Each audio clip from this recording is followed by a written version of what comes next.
Hello, my name is Lee Isaac Chung. I'm the director of Twisters. Very happy to be doing this commentary. I am speaking from Los Angeles, Hollywood. This is maybe a week and a half after I finished this movie. So we have just finished this movie and I'm sitting down to do this. And it's kind of crazy to do this knowing that there's nothing left to change, nothing left to do, to edit.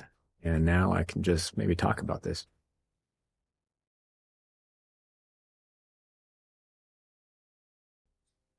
So this first shot, we had a strike that happened in between our production when we were filming in the summer. We had the SAG strike, and that shut us down for a bit. And then we came back to Oklahoma in the winter after the strike was over, and we had to film as though it was still summer. This shot, I always think about that I always imagined what it would look like. It was the opening shot of the film. And then the big challenge was, how do we make it look like summertime in Oklahoma? And we had some incredible people working in our greens department to make it look green. We had some help from VFX in the background to help that look green. I feel like I'm giving away our magic trick.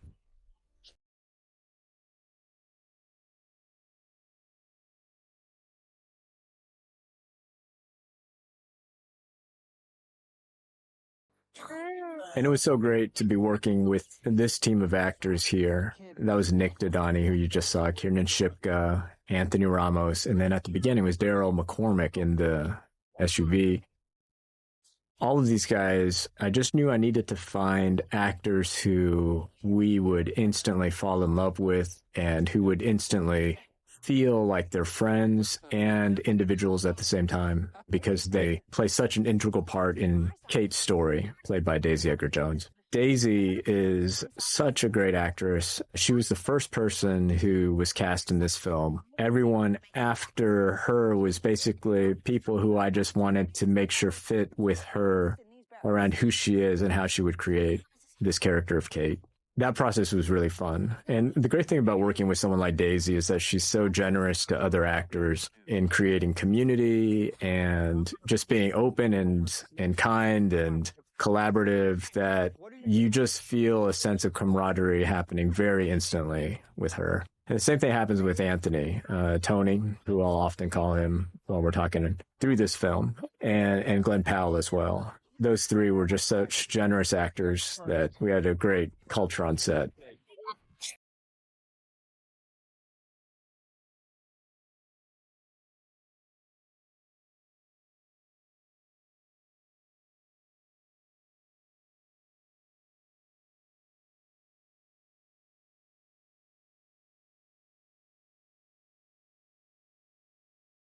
It's really building Now, up. this stuff was stuff we actually filmed during the summer, and we were out on the roads, and we had found this excellent location. Our location manager, Janice Polly, is just one of the best in the business, and she found this wonderful area that had a ranch. Patrick Sullivan, our production designer, was also very key in finding these locations too. He spent so many days on the road just looking for the perfect roads, and he would shoot me over images, and we'd just figure out the logistics of how we were going to film it based on maps and what we were seeing in the pictures. She says there's barbecue at the house when we're done. Oh, yes. God, thank you. Now, this picture of the clouds there, we had a storm chaser named Sean Casey who we brought on board. And he's a filmmaker and a documentarian. And he has this incredibly souped up tornado chasing vehicle. And he goes out into storms and he films them. He's done it with IMAX cameras, with all different types of cameras. And he went out and got a lot of footage for us of actual storms. When we were filming all of this, it was during tornado season mostly. We started in tornado season and went into the summer. Lean out the window. He would go out, he would get footage, and at the end of each day when we were watching dailies from our work, since we're shooting on film on 35 millimeter, we would watch dailies at the end of each day. At the end of that, then we would look at some of Sean Casey's material that he was capturing all around Oklahoma, and we'd see footage like what you had just seen, those clouds and incredible moments of lightning and storms. I just knew that we'd be able to edit it all together somehow, and that's what we were able to do.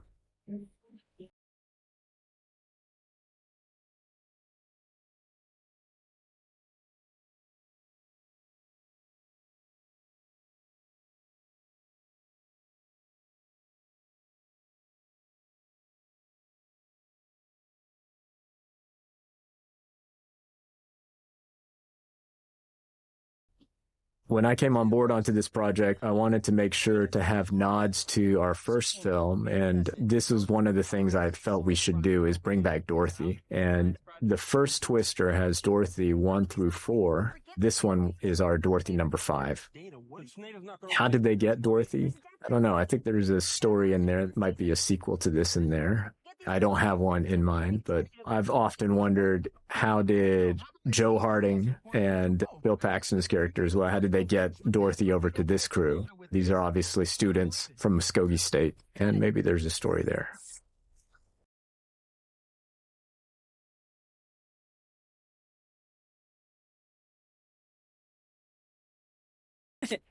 Tony and Daisy came up with that little handshake, which was really great.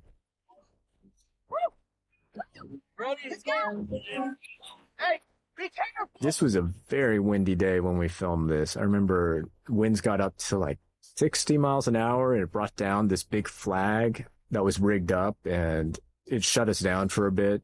And we just faced that all through production. We were constantly getting shut down by winds and thunderstorms, lightning. It was just the nature of filming during tornado season. And for me, when I watched the original Twister, I had talked also to Steven Spielberg about it, and some of the other people who had worked on that first one, that often they weren't able to get the lighting that they wanted.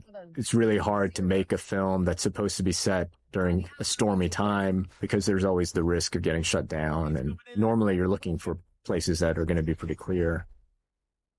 So one of the thoughts I had was, well, how about we film it in Oklahoma during that time of year, and we'll have more cloud cover. And maybe I didn't think enough about what those actual storms would do, that they would be shutting us down quite frequently. No. But we ended up with wonderful skies and lighting and things that I feel we could have only gotten by filming and taking that risk. I do wish we had more time, as you always wish on these things, to have made this movie, because when you're getting shut down often and you only have a certain amount of time to do this, then it does add to a director's stress level, I gotta say.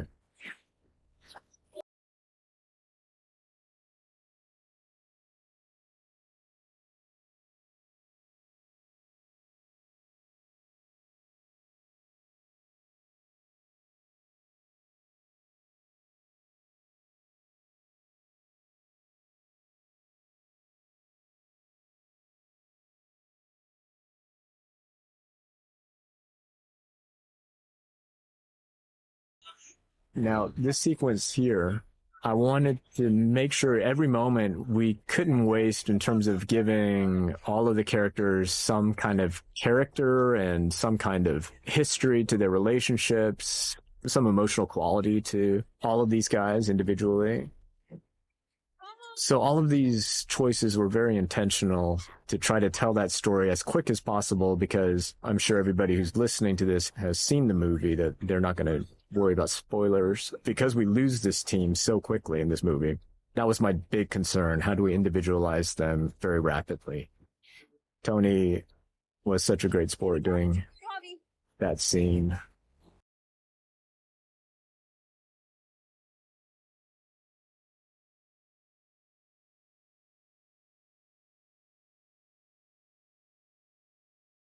All of this about collapsing the tornado, this was something that Joe Kosinski and Mark L. Smith developed together.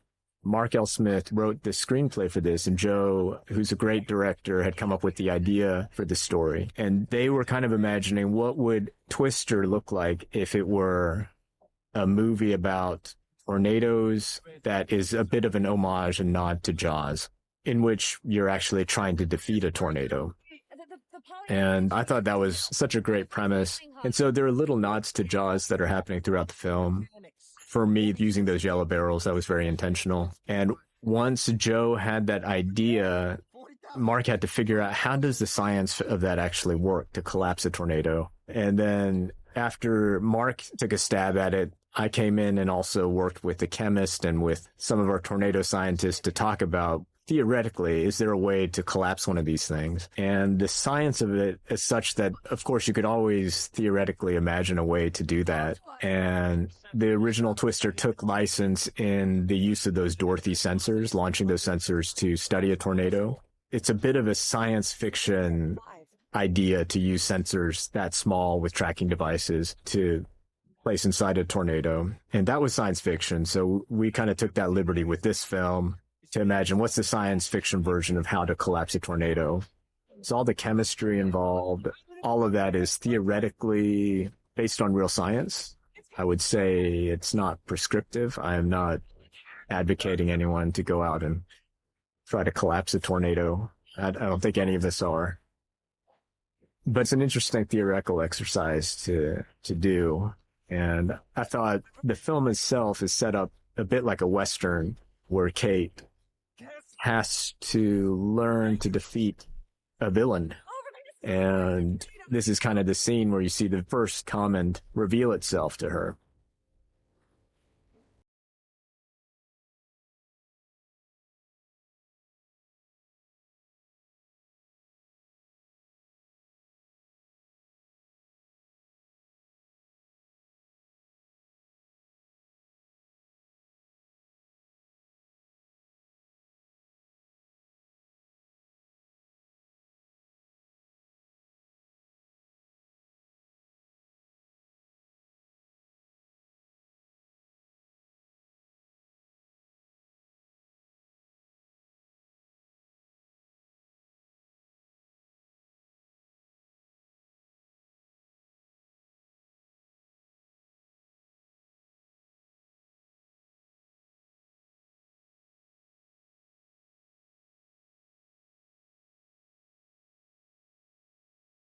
This sequence was very hard to film. We found a overpass that was really great, and then we also built a copy of that overpass in a big parking lot. And when we built this, I had imagined always that it was going to be slippery and that it's hard to get up this thing, that would add to the drama of this moment.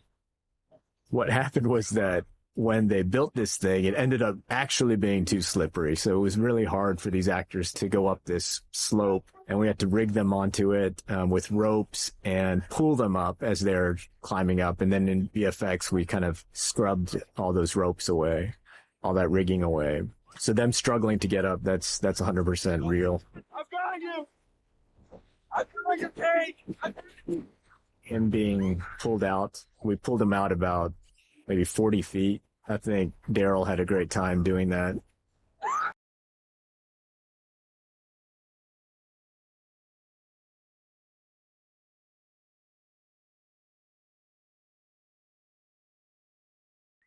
Daisy's performance in that moment, to me, is so tragic and so real. Her screams, I feel like it really sets up the whole movie. And this as well. There's just some things that Daisy does as an actress that really impresses me. And she's able to hit very strong emotions in a very grounded and real way. It's as though she can do it on a dime. It's really quite stunning what she can do.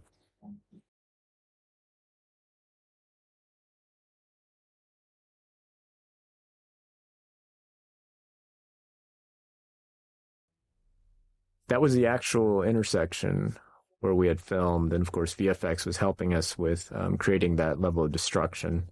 Now, this transition into New York is trying to find what is the best way to instantly make us feel like we're in a different space where Kate has a new identity. All the costume choices are very intentional. Eunice, our costume designer, did a great job of figuring out how to define where people are in their lives through costume. And so the changes that you see Kate going throughout the film, there's a progression to them that Eunice worked out that I really liked. New York metro weather, but we can see weather around the country here. Now, see these red outlines? We're having extremely unusual activity in this region called Tornado Alley. This is our second unit director's daughter right there. Not her, of course, but the little girl.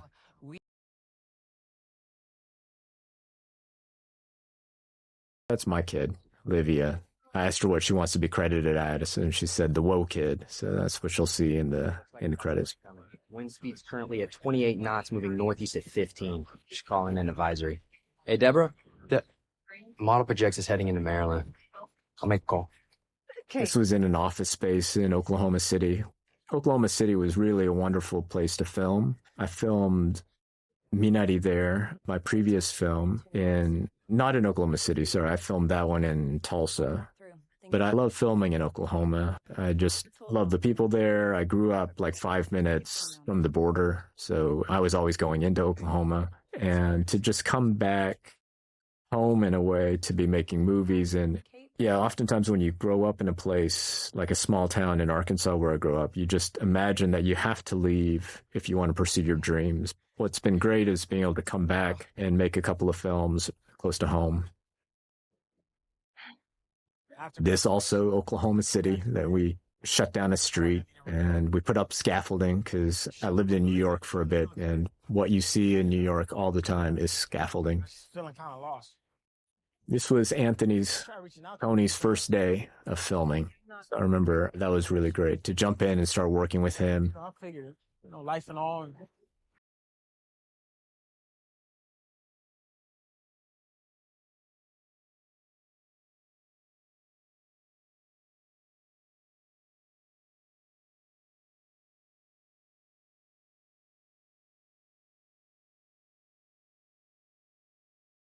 This cab driver, he's one of our stunt guys, and I just loved that read of the line that he made. Phased array radar, hard, scanning for missiles. And this was a coffee shop that was in the building where I was staying in Oklahoma City. This thing was so powerful.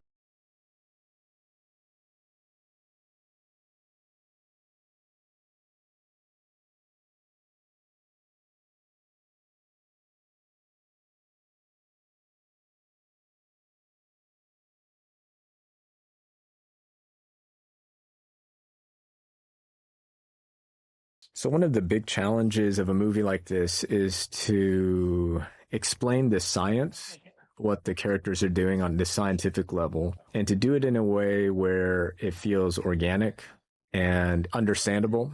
So that's something that I was trying to study a lot of what Spielberg often does and what other films I admire does, and just any chance to create a visual marker for what's going on, like this moment here. And then this idea of setting up a three-dimensional radar system. To say that without showing anything, I think that would just fly over most people's heads. It would certainly not register for me, but to kind of just show it like this, it helps provide an anchor. So that was something that I was really hoping to dial in as we were making the film. Anytime I have a question about what's going on scientifically, how do we actually show it? And you're the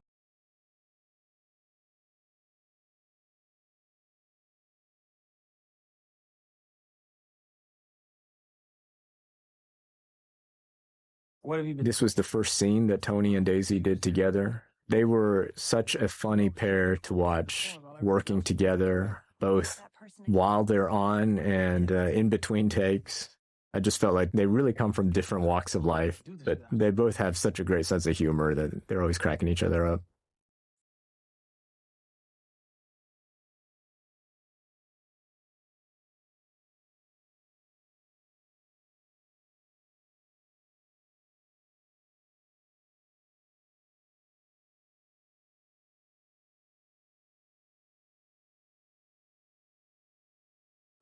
You ever wonder? We had an excellent production design, art department.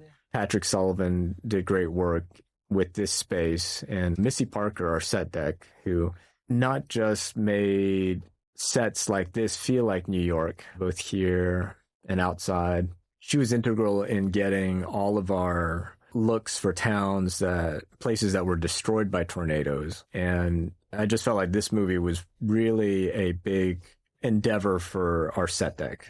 So I just want to give a shout out to Missy Parker for what she did in this film. In the same way, Missy really dressed this set very well. Kate's apartment in New York. She put some dead plants in there, a lot of little details. If you look in the refrigerator, if you look in any number of the drawers, it's just filled with Kate's life. But this is all you end up seeing in the movie of it.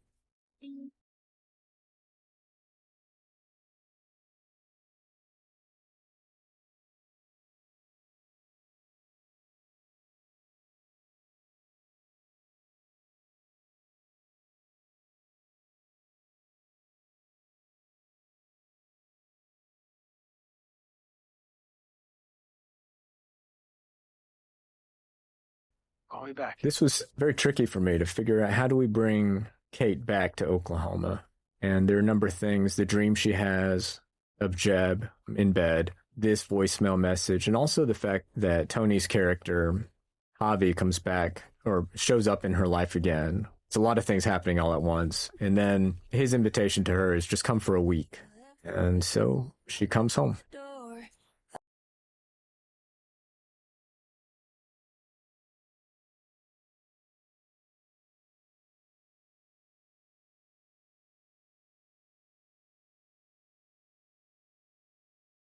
It was great to be working on the soundtrack for this film. That's the Megan Maroney that you're hearing. All of our original music in this film, I'm just amazed by the artists who we got. I always knew that this would be very music heavy because the original Twister was, and if you're a storm chaser, you know that you listen to a lot of music because you're on the road a lot. For me, something I wanted to lean into with this film was, regionally speaking, remembering what it was like to see Twister as someone from Arkansas. It was a big deal. It was a big deal to see a place near where I grew up, and I wanted to lean into that regional texture and sense of place. So that was one of the reasons I thought it'd be really great to have a country soundtrack. And where I was growing up, I would hear country all the time. That was just the music we were all listening to. So I just felt like it was a chance to, if we're making a film in which it's about a character who needs to come back home and figure out what home is for her and her relation to that, then I felt like country music should be part of that because there's no better music that talks about home, in my opinion. All right.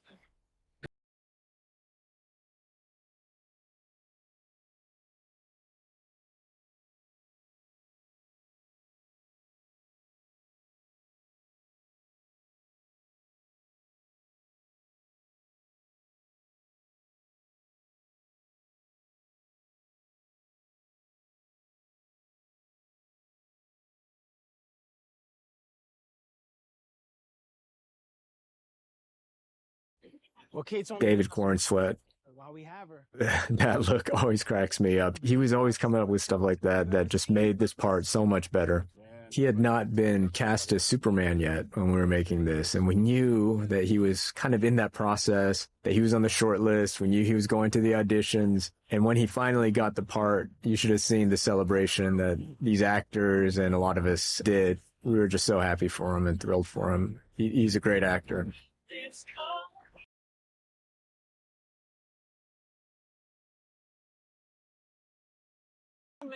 Brandon Perea, who I really love.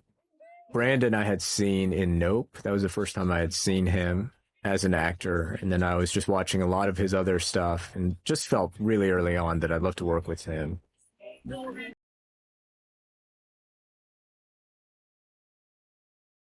Glenn Powell. That was the first thing we filmed of him, was him driving in and coming out of that pickup truck. And when he did that and everybody responded, I just knew we had a film. I felt like he had that charisma that we need for that character.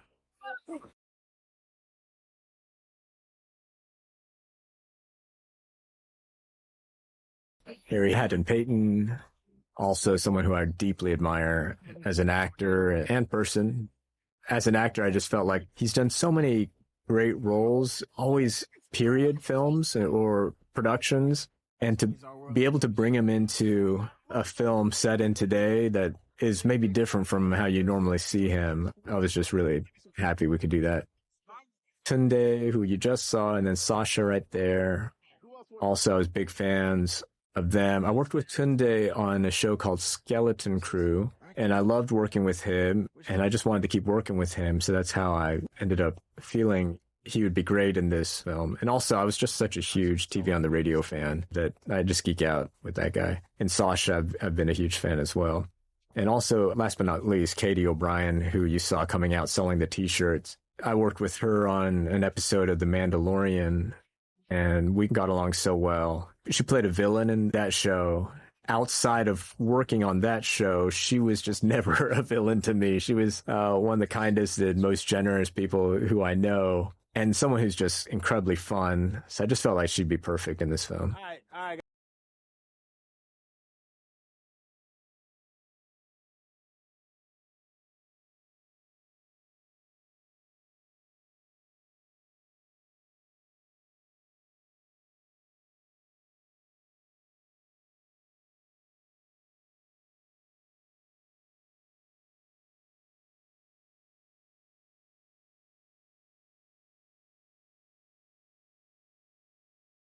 this location was very important in being able to set up a geography, because Daisy looks to the west and then she looks over to the east. And what breaks up those two looks are those grain towers in between. And I think on a subconscious level, it helps us to figure out and orient ourselves to this space and also the choice that she's trying to make. Do we go west or do we go east?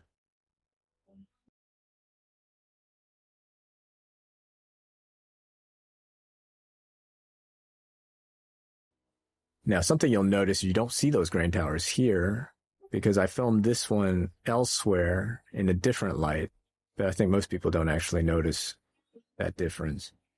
And she's meant to be in another space in a way when she does that.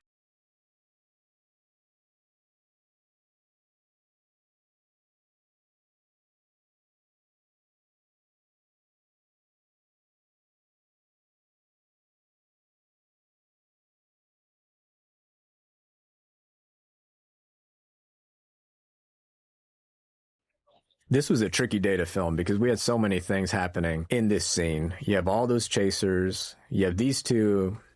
It ends up being three of them having a conversation here. And then back there, you have people talking and having their own thing. You have Daisy being introduced to the team. We're introduced to Glenn's character for the first time. There were just so many logistical elements to this sequence that it was a lot harder than I think people were expecting this scene to be. Nothing but good stuff about me.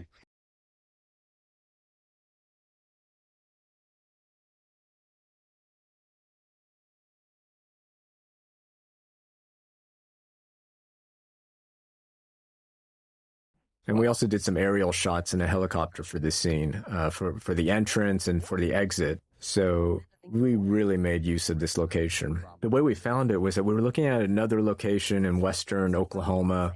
And as we were coming back from that place, I noticed that this gas station was not being used. It was shut down. And I saw the grain towers. I just thought, this place is really cool. So I said, can we stop here? Stopped here, and Patrick Sullivan, our production designer, I remember him hopping out of his car, a separate vehicle, and him just raising his arms saying, we found it. It was just magic when we found this place. One of the best places that we found. It was actually called the Lone Ranger originally, and we loved that name, so we made sure to still use that original signage.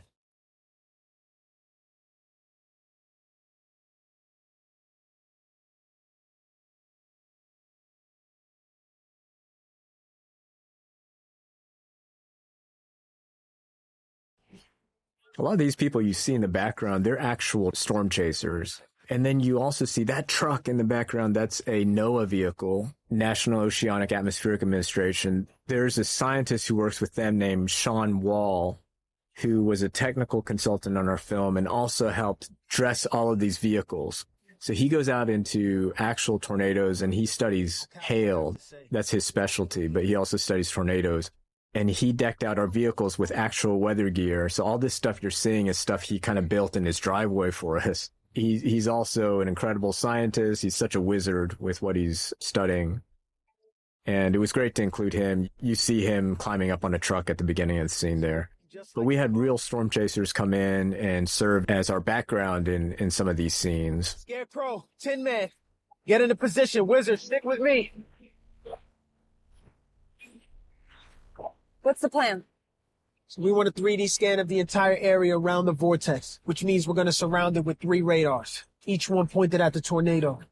Tin Man will get behind the tornado. So this was another moment where we just needed to explain what's going on, touch base, and show visually and verbally what's going on. And this was kind of the idea, to show that graphical interface, show that it's a triangle, show where everybody's going to be, and then try to represent it with the movement of the vehicles.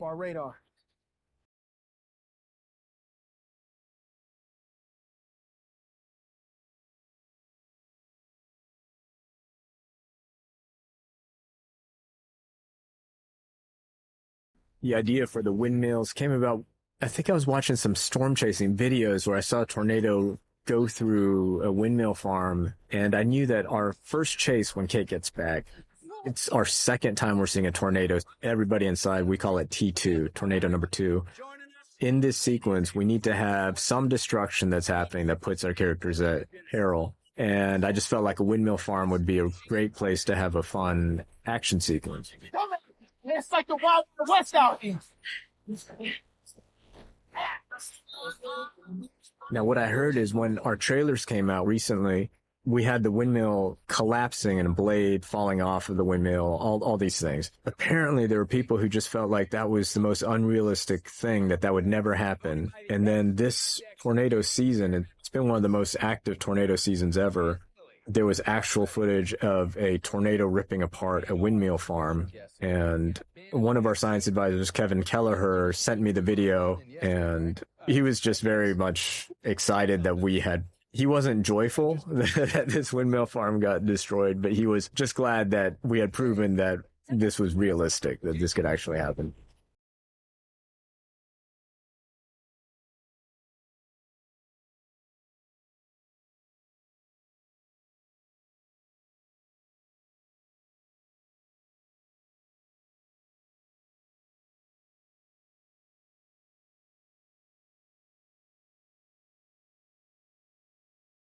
Harry's acting, he just comes up with stuff. I would have him improvise so often, and he would come up with hilarious things.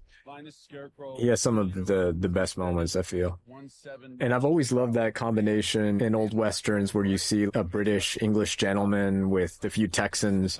And that was kind of the dynamic that I pictured these guys could have. Originally, this character was written as a New Yorker, but I just felt like it'd be funny if we go push it further and he's English.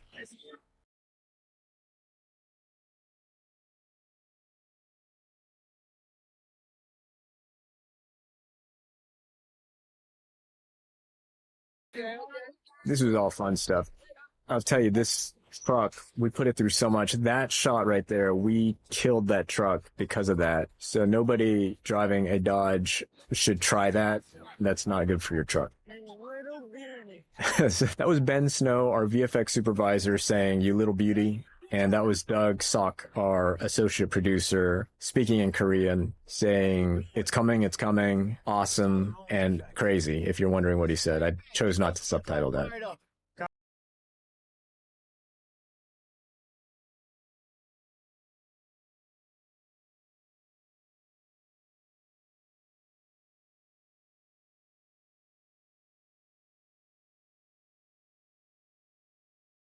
Stephen Yang right there. I worked with him as well on Skeleton Crew. Loved working with him.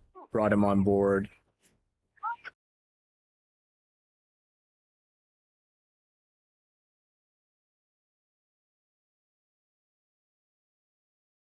These radar designs, I felt like our art department did, and props did incredible work with that.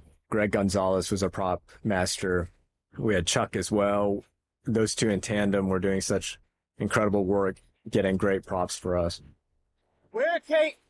We got to be within 300 meters for the radar to work. Scarecrow's taking position. The trick for these little radars was we had to figure out how to design a small mobile PAR radar. PAR radar is an actual thing, but having them be this small is completely science fiction. This has never been developed, radars of this size. So we worked together with our scientific advisors on what that radar might look like. We got you.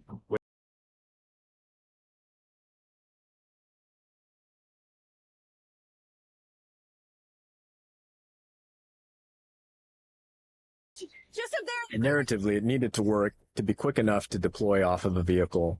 In real life, the National Weather Service and NOAA, they are developing mobile PAR radar. I believe that they put on the back of a truck that they cart around in a trailer, and they just kind of drive it out there and get as close as they can to a tornado and set it up, and you don't have to pull it out and put it down. And that makes it a little less dramatic, I suppose, and that's why we need to add this extra level for this film.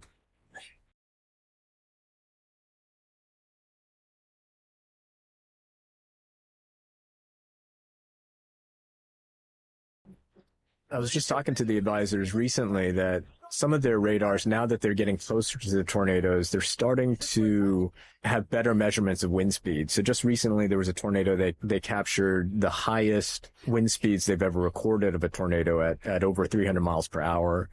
And typically an EF5 rated tornado denotes a tornado around 200 miles per hour. So the fact that the technology is getting better, we're just getting a lot better measurements of what's actually going on out there. And we're also actually getting more tornadoes on record because we just have more devices that are actually recording and finding these things. So often you see a chart that shows how many tornadoes there have been recorded, and it looks like we are just getting tons of tornadoes. But that arc is actually because we have more measuring devices and more technology that's able to find them.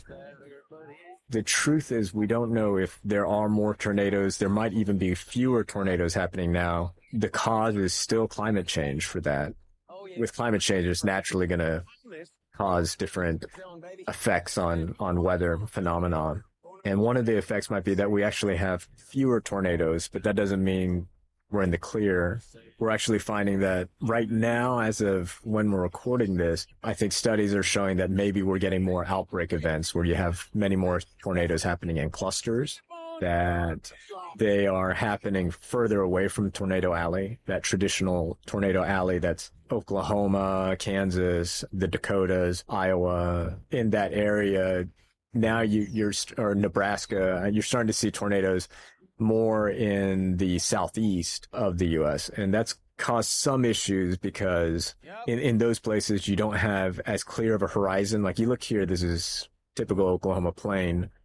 You can see a tornado coming from very far away, but in the southeast, that's not really possible.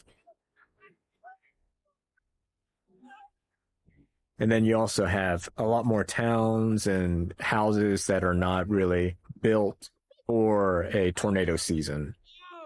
So there's just generally been more property damage from extreme weather happening around the U.S. Yeah, you can check the numbers on that. Part of the reason insurance has been increasing for many homeowners. That's been one of the tricky things of this film is how to talk about those issues, but not in a preaching way, just to reflect what is going on out there. My intent and desire in doing this movie was not to speak a message about the environment. I just wanted to make sure that we just kind of reflect what's going on. And for me, the heart of this movie, of why I wanted to do it, I wanted to tell the story of these individuals.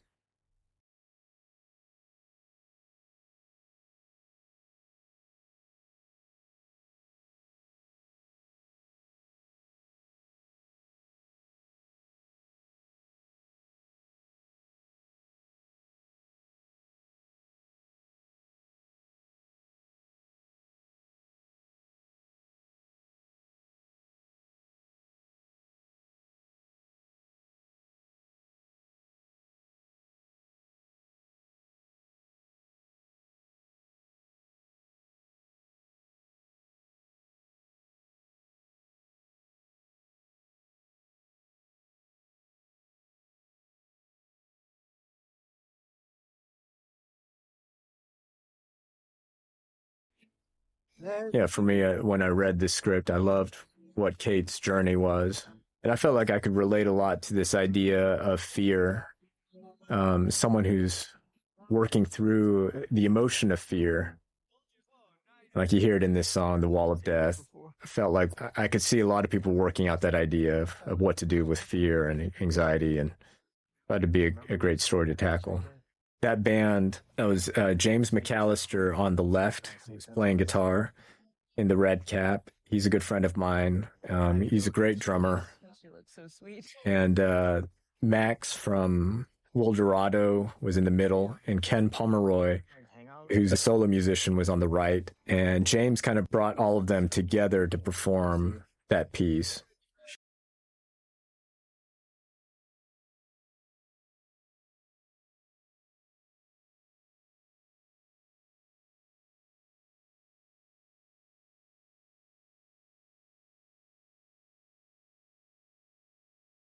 That's a song I've always loved by Richard Linda Thompson. REM did a cover of it.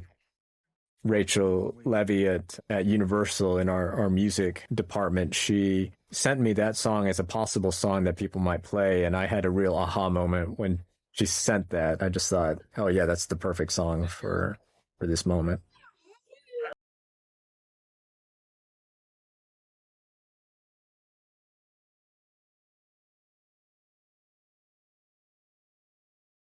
That's what makes And the song you'll hear in the background here is Tyler Childers' song While You're Away. And that's a song that he'd been playing live, but he'd never released it. And I sent to him a reference of, I think it was Otis Redding, that we ought to have a sound like that. And he said, well, I have this song.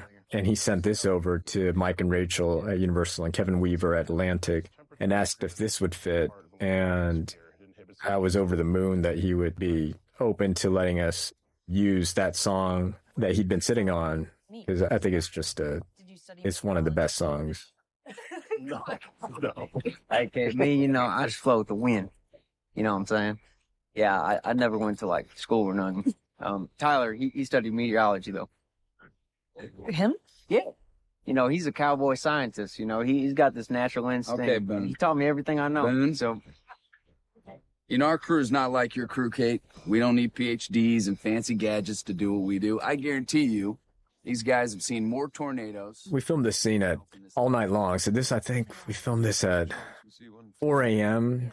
These guys had been working all night, and I was telling Glenn, I remember I was telling him, he looked so awake and so fresh when we were filming this that, yeah, he was a true pro. And this space was really beautiful all throughout this motel in the background. Dan Mindel, genius cinematographer, the way he lit this place. If you see the start of this scene, you even see how he lit a grain silo in the far distance. We just loved being able to take these wide open spaces and film them in a traditional way. I think he and I had both done some more green screen, closed stage types of productions recently. And to be able to go outside into these big, vast spaces and work a little bit more like in the style of a Western was something we kept talking about it all through production, how happy we were to be outside. Yesterday.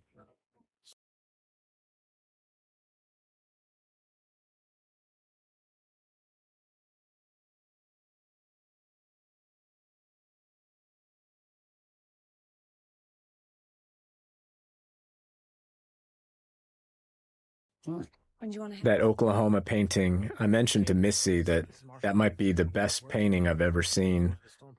I was going on about how much I love that painting. It just has this weird misshapen quality to it. And when I got home from, the perspective of it is a little bit weird, but it somehow fits with the word. It just says Oklahoma on a semi. And when I got home, I found this big crate waiting for me, and Missy had sent me that painting. So it's in my office now.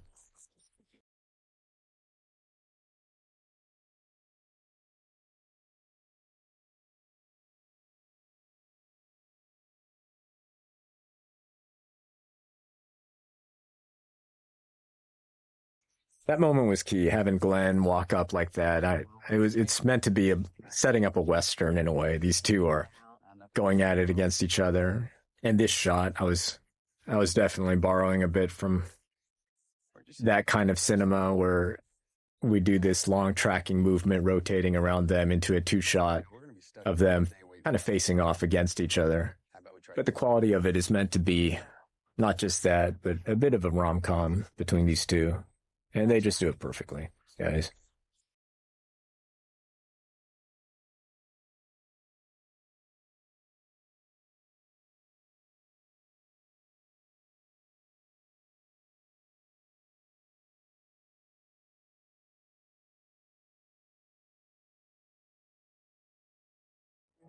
Yeah, so all of those moments, Daisy and I worked out specifically, when are we going to see hints of this and hints of that for her? Because we didn't want to just drive home this feeling of her being down and traumatized throughout the thing. We wanted to show who she is deep inside and let that be drawn out in a steady way. And in this moment, Tyler really brings out of her. And that's kind of the story of what's going on between her and Tyler. Brandon practiced this, crashed into that thing back there, crashed the plane, drone into the yellow airplane back there. We had a number of accidents with that drone, but that take, we nailed it.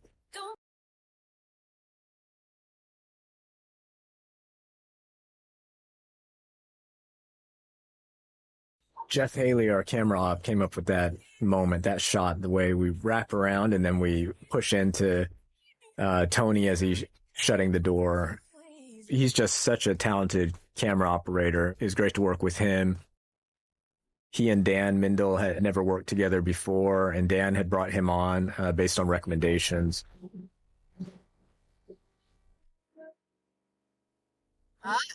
Okay, let's see the storm. And to me, that relationship between the camera department and myself and Ben Snow, our VFX supervisor, is so key day to day, especially when we're working on the roads outside. Like all of these scenes, we're actually filming on these red dirt roads. Moisture levels are just right and lots of cape. What else are you seeing? Flow is clean. If you came out and saw us, what you would see is a big truck that's hauling these smaller trucks behind them. And Jeff Haley, our camera op, would be up there in the back of that larger truck covered in red dust. All the invisible factors coming together.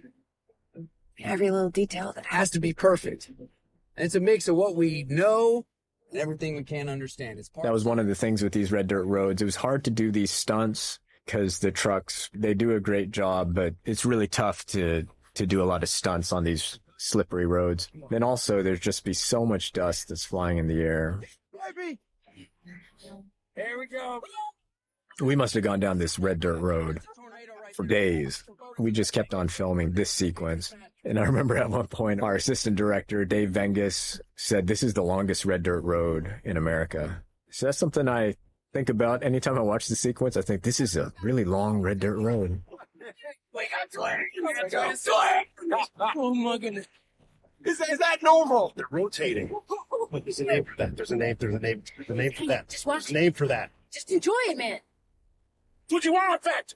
That's what you want. We had GoPros in every vehicle filming, so that was one of the GoPro moments, this one. One's gonna die out. We changed the aspect ratio to 16:9 anytime we see the GoPro to represent the way it's playing on YouTube. But we ended up getting a lot of fun material that we wouldn't get otherwise by using the GoPros. A lot of nice energy and kind of mimics some of the language that you see online when you're watching actual chasing videos. And then Brandon, who plays Boone, is actually filming with his iPhone as well. So that was a lot of fun to just get to use different formats. We have a camera on our drone that's actually recording as well, and to edit those things together. And the trick was, how do we show the audience that we're switching between mediums and make it feel like it's intentional, that we didn't suddenly switch to a lower grade camera?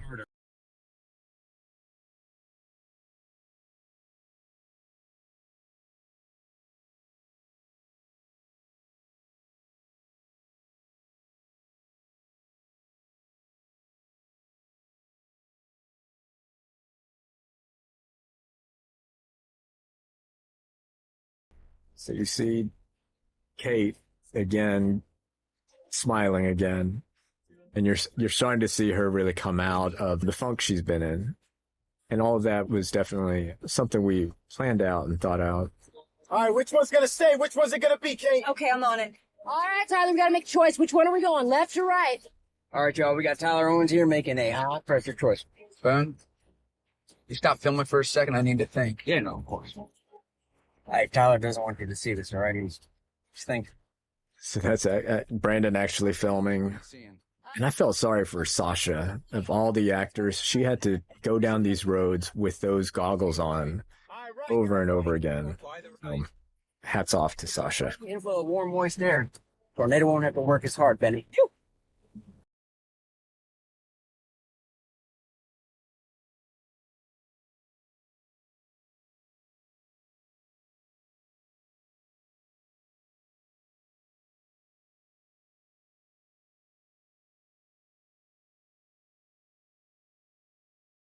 I really love what Ben Walfish did there. Ben is our composer, and he wrote a small motif for any time we're hearing Kate having her weather sense, her deep intuition for weather. He had this great motif in that. And through all the film, like, he went to different places. He had that very fun, almost old Western type of frontier sound with the fiddles and the banjo. And then he goes very much into the action space. Ben and I, we connected early on in the process of this film. He came on board before I went out for production. I think we just had a lot of similar sensibilities of what the music should be for this film.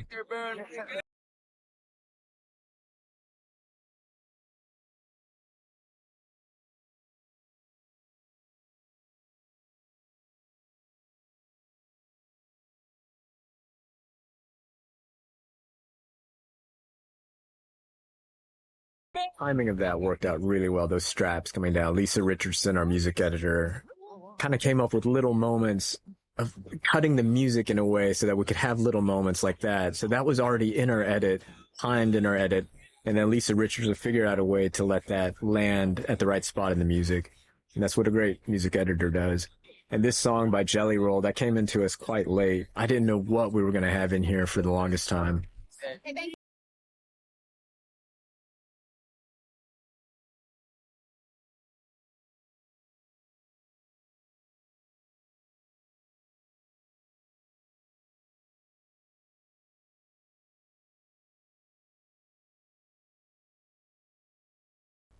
Augers deployed.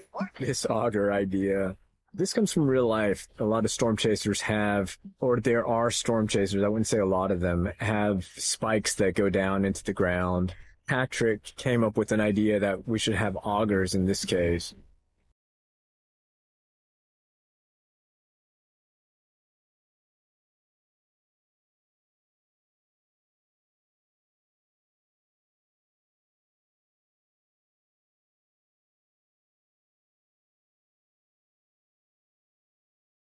This was a lot of fun. We had a lot of interesting logistics on this. Something else you would see on the roads when we were working is that there would be a massive special effects truck on the side of our vehicles throwing debris, ice, leaves, dust at the vehicle that we're filming. That was Scott Fisher, our special effects guy. He was masterminding all of that. Move to the north, just what this one needed. Scarecrow's up! Scarecrow's up! So even here, what you see here, all the debris and the dust that's happening and the wind that's coming from Scott. And he had some of the biggest fans I'd ever seen, loudest fans. You could not stand near them. Otherwise, you'd lose your hearing. So anyone who's working near those fans would need to have earplugs.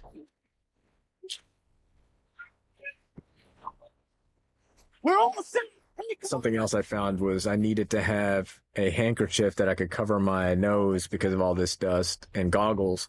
So when I think about this movie, I think I'm going to go to work. I need my goggles, my handkerchief, and my earplugs. Otherwise, there's no way to work and get through this film.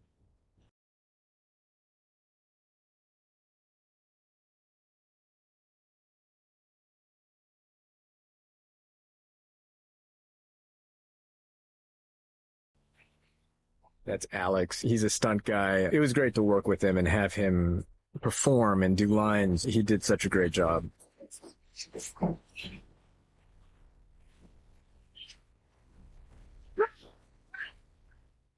Those shots were some of the first shots that ILM, Industrial Light and Magic, created for us as we were doing this sequence. And they wanted me to see early on what they could do.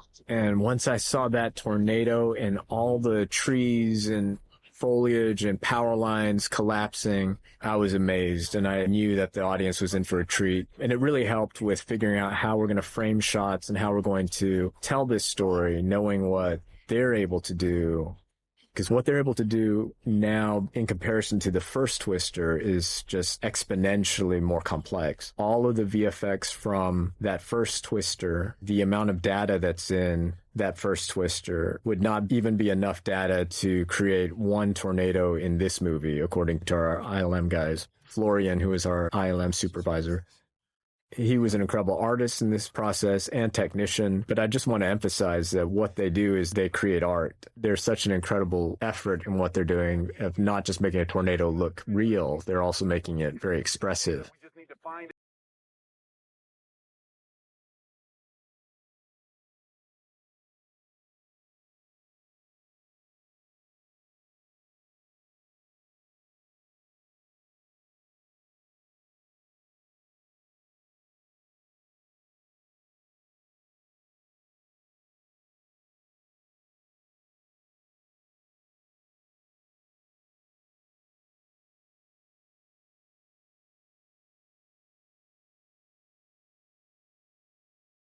And this is a scene where, when I look at this, I just am amazed with Missy Parker, our set deck, for being able to create this level of destruction. This was a small town called Chickasha, Oklahoma. We set this up in July to film. Our team worked through June to build this. And then in July, we were ready to go and we were going to film this. And then we got shut down by the strike. And these poor people in this community had to deal with this destruction that we just kind of put some fences around it. It stayed there until December.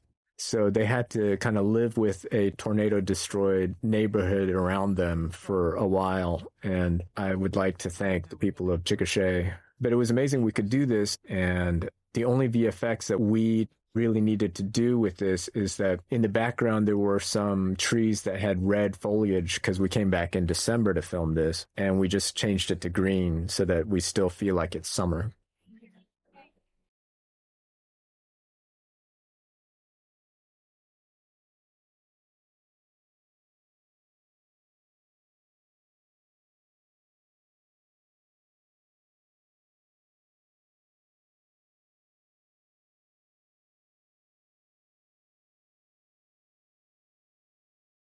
Some of the set deck that you're seeing in the background, those trees, they were actually torn up by real tornadoes.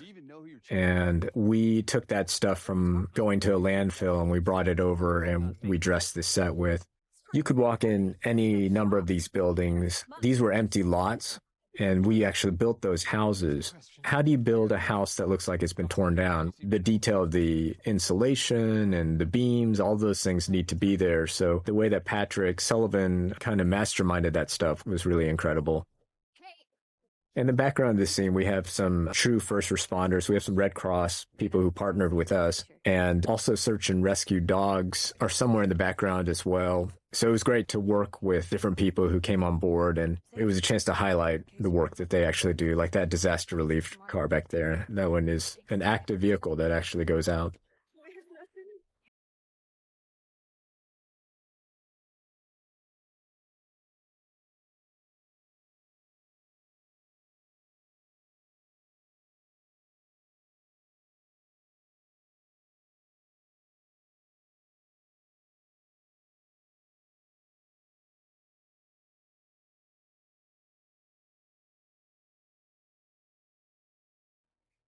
This motel set, it was a motel that was not originally in a horseshoe shape, but we built it to look like it was in a horseshoe. Originally, there were like two separate buildings, two clusters of buildings, and then we built this part of the motel so it would look like the tornado went right through there later. And also the swimming pool that you see later, that wasn't there. But what was on the other side of this location was an empty field where we knew we could build a rodeo. So that's why we picked this spot.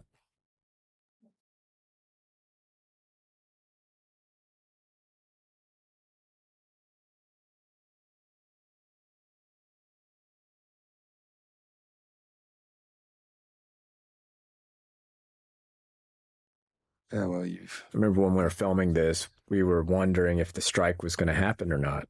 And that's all we would talk about in between takes. And as we're setting up, we were hearing that it's probably going to happen. So we were trying to figure out, how do we do this? How do we finish this film? Seems like ages ago. It must have been a year ago now.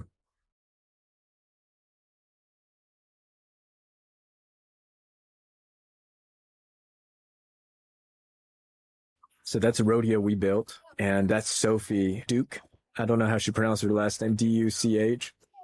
And she actually does trick riding. She presents the flag at the beginning of rodeos, and found out she went to my high school in Arkansas, which is really unbelievable because it's such a small town. So that was really fun. And this rodeo, the actual rodeo, was put on by TK Rodeo. This gentleman named Tyler came on board and supplied the rodeo for us. And you even see him roping at the beginning of this sequence. And these are actual real riders. I wanted to do this at a rodeo because I just remember what that meant for our community. And a lot of the people riding in the rodeo, they took a lot of pride because they had learned how to do what they're doing when they're competing. They learned to do that by doing actual real work. I grew up on a farm myself. My friends were farmers, farming kids, and people with ranches as well. So it's just a place where you grow up where people are doing work. And rodeo is a chance to celebrate that in a way. Originally, the script had this set in a baseball field. And I just felt like it'd kind of be nice to have it in a rodeo, and incorporated this idea that Glenn's character was actually a rider at one point. And that maybe that means that Daisy's character, Kate, has to learn how to ride at the end of the movie. So that's where this whole idea of you ride your fear came from.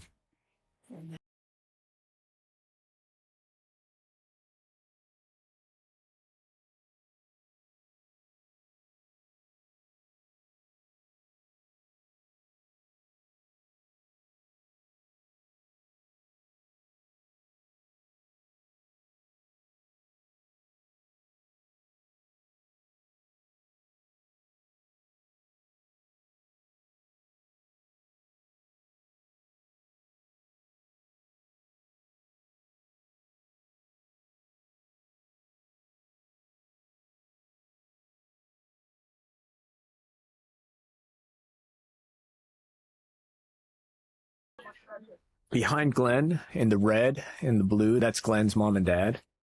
They are in every production he does. And he told me it's a thing. And I need to figure out where I'm going to put his parents. And I said, of course. Glenn Sr. they were both so wonderful. I think Glenn Sr., the first day I met him, came up to me and said, "Thank you for being nice to my son."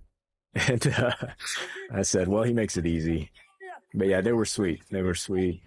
And I hope you will see them in many more movies, because that will mean Glenn is doing well, as he should be, in many more movies. Glenn's story in this moment here, he had actually been in a tornado with an aunt before. And I think he said that his aunt was scared, and he looked at her and he realized that he should be scared. And I liked that story so much that I asked him if he could tell a variation of that story for this scene. And he did. And Glenn is a writer on his own. He's such a great writer, having written Pitman recently with Rick Linklater. So that was a luxury in this movie, to just throw him scenes at times to touch up what is Tyler going to say. Generally, I love that creative process with actors. I want actors to create their characters and to create who these people are and inhabit them and be them. And oftentimes what I find as a director is that the actors end up knowing the character much better than anyone on set. And it's almost like being a maestro of an orchestra. I'm not going to know how to play a violin better than the first chair violinist, but I'm going to be there to try to help him balance it, or help her balance to the greater sound of what we need to make. But they're the ones who know how to play.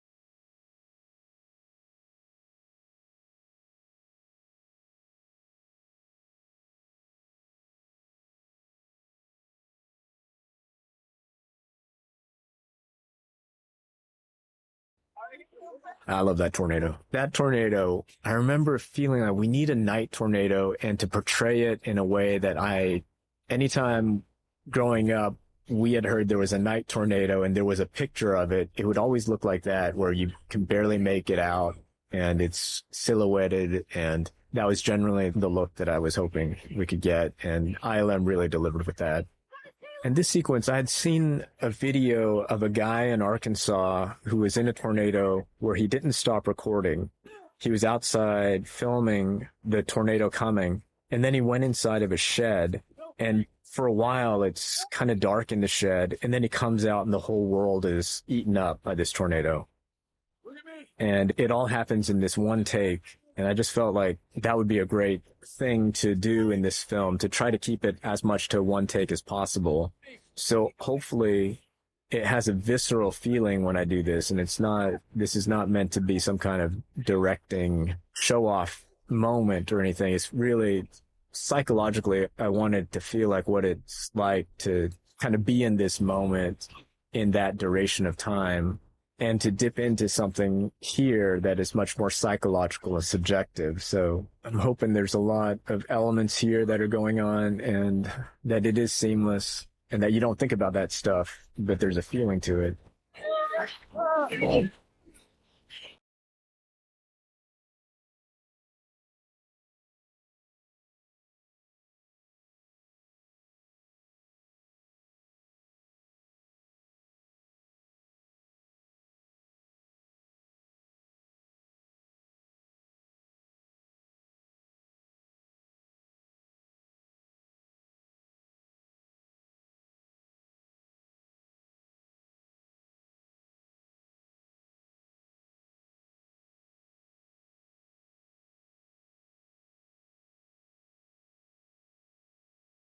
Glenn's performance, when we looked up at him, I remember really loving that in the monitor. And then that's the cut to the child.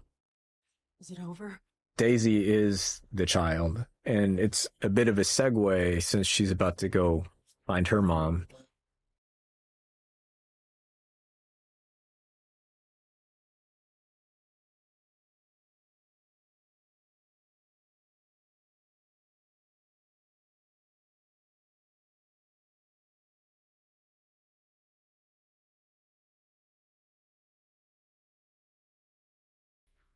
That sign on the left said Ryan on it, and that was after Ryan Sandberg, who's the father-in-law of our executive producer. He had visited set, and yeah, just in honor of him, put Ryan on that sign. This was a helicopter shot we needed to get in 30 minutes. That was just working on quick communication between the helicopter pilot, the DP who was in there, and everyone on the ground. A lot of the logistics for things like that, you just need a lot of great people on the ground. One of the people who I relied on so much for very complex things like that was Dave Vengus, our assistant director, who is one of the best at things like that.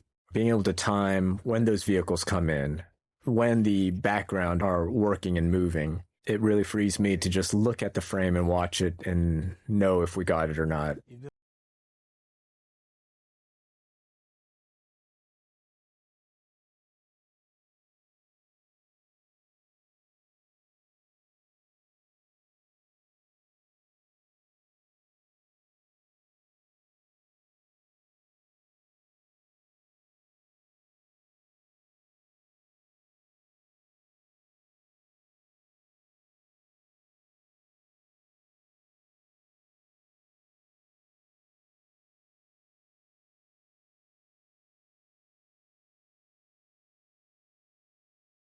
Everything. It was so cold on this night. Again, this was after we had come back from the strike, and it was so cold. These guys could barely talk.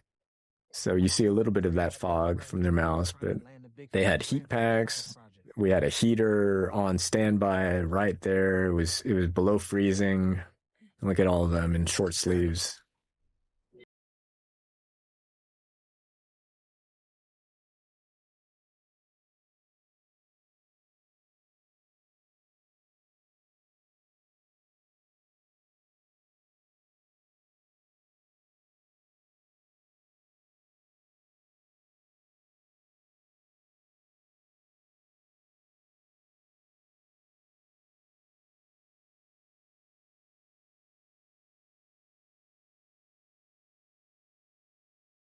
This ends up being one of my favorite moments here when this Lainey Wilson song picks up. And I'd asked our brilliant sound design team at Skywalker, Al Nelson, Bjorn Schroeder, and a few other guys there who worked together with them to add in some sounds of nature here as we hear Lainey Wilson in her amazing performance of this song. She wrote this song for us.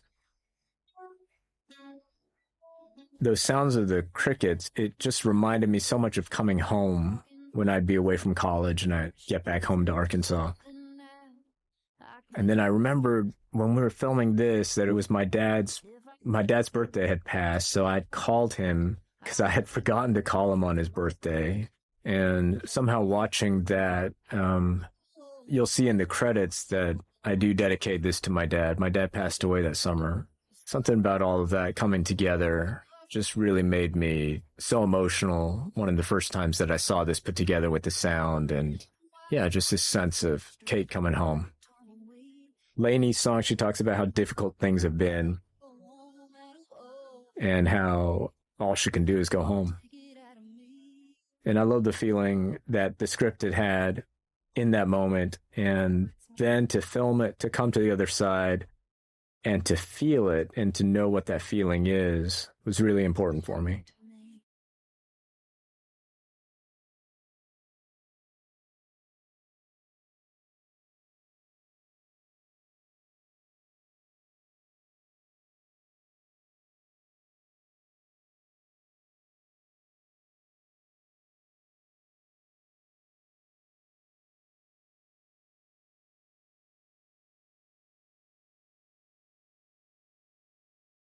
Working with Maura Tierney was one of my highlights in this movie.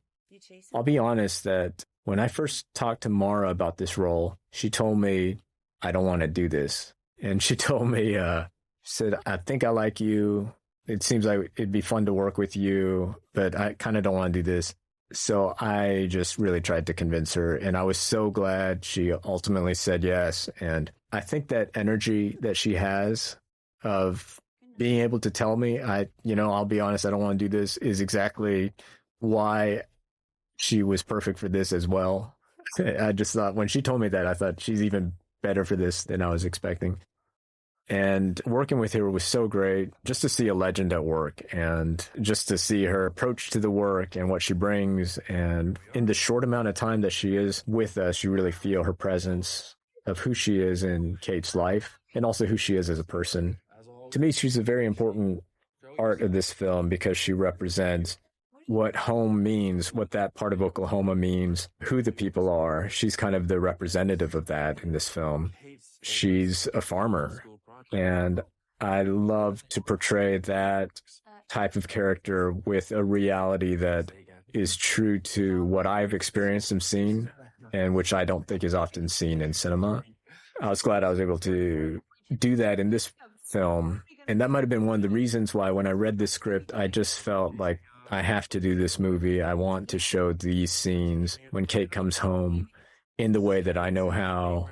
And I just couldn't imagine anyone else doing it. And sometimes as a director, that's the sort of thing that you latch onto. You really feel like it's fate, that you feel there's something particular in the way that you've grown up and that you understand life that makes you the right person for a project, for a specific thing.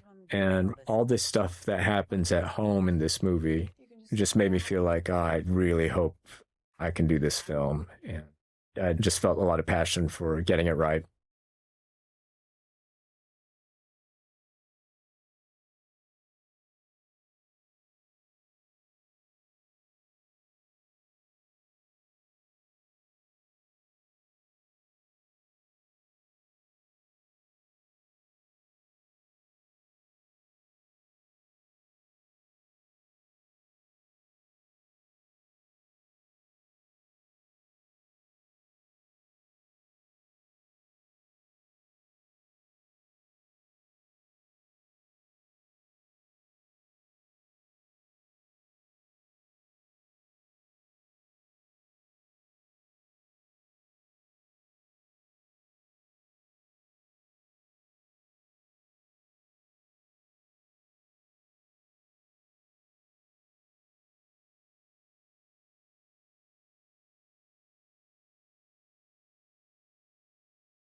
These buildings are meant to model El Reno that you see at the end of the film. You see the center theater there.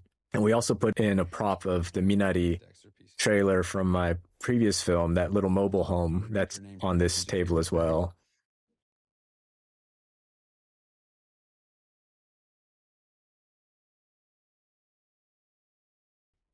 I'm fixing some food. You two okay eating outside? Oh, I'm not going to bother you, Miss He's Gordon. not staying. He's staying. You can call me Kathy. Kate, why don't you set up the table? I always love that line. That only gets you so far, and every chaser has to make a guess.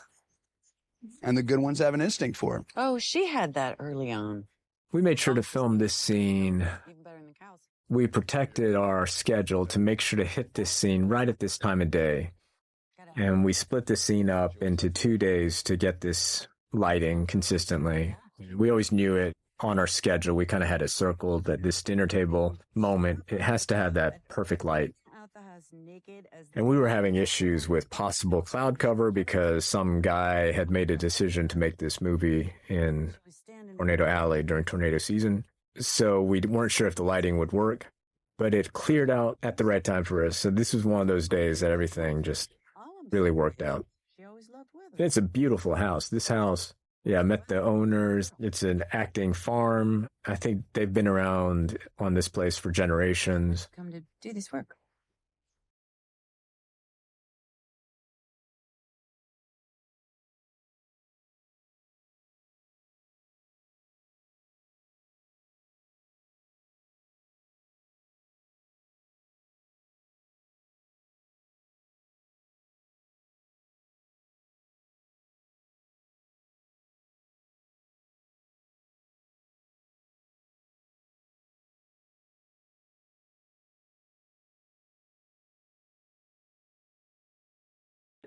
That's a real weathercaster in Oklahoma, and so is this man. We had a chance to have some real meteorologists contribute to the film, which was great.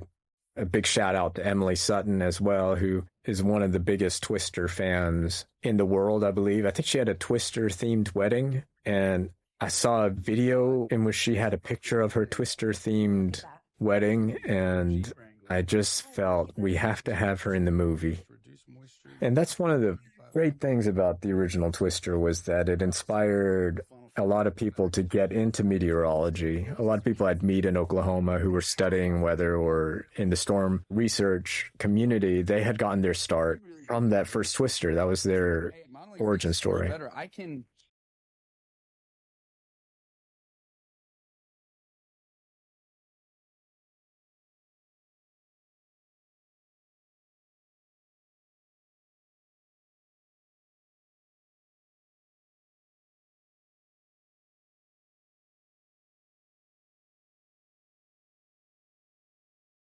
These weren't Daisy's original lines. I had something else, and I just couldn't get it right. And I asked Daisy to be working on it and to think about what she's going to be saying. And she was working on the lines that were written.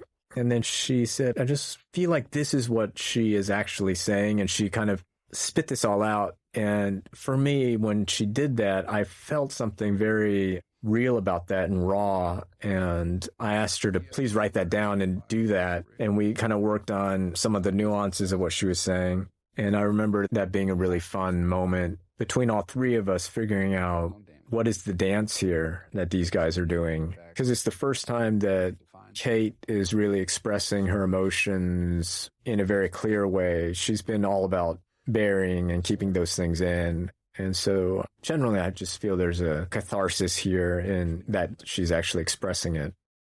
I always love that moment in movies where someone lets out the thing that they've been holding back. Yeah, I just thought Daisy did it really well.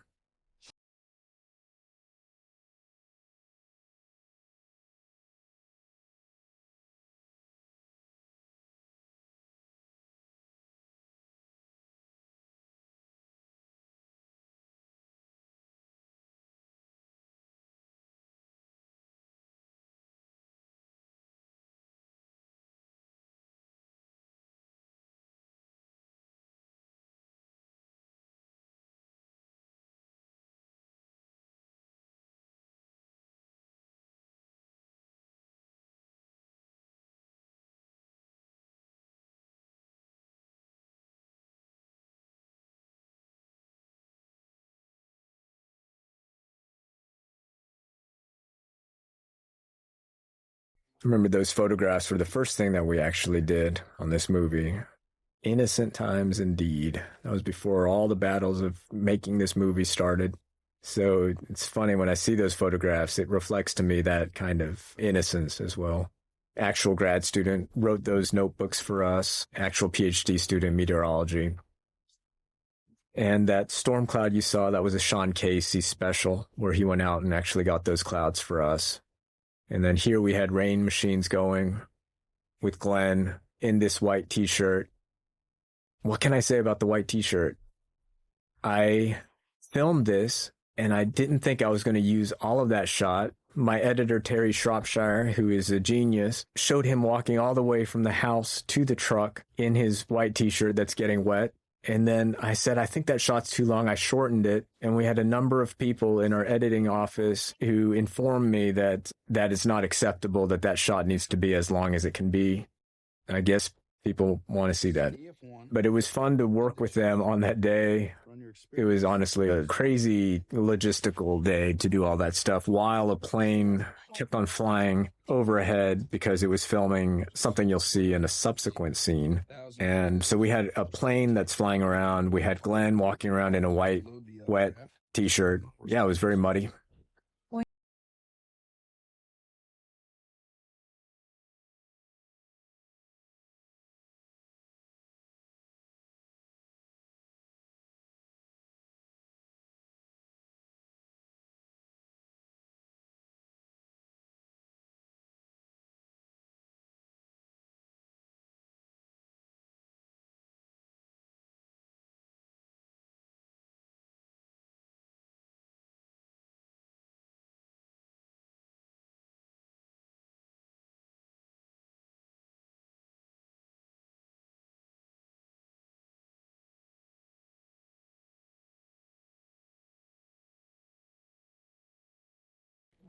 This is fun. They were just improvising as we were getting to the location, and I liked it. I said, let's keep on doing it, and we had them keep on doing this sequence.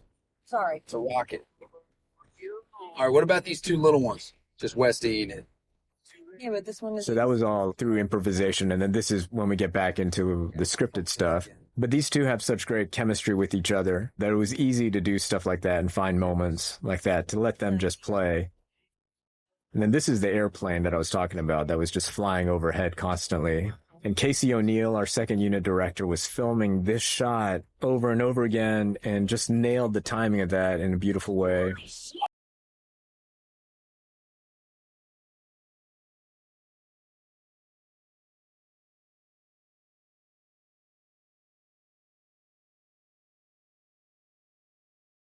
There was no cloud there when we were doing this, and sometimes it was fun just to watch them act, and all you see is blue sky, and they're shouting about a tornado or a cloud and getting excited.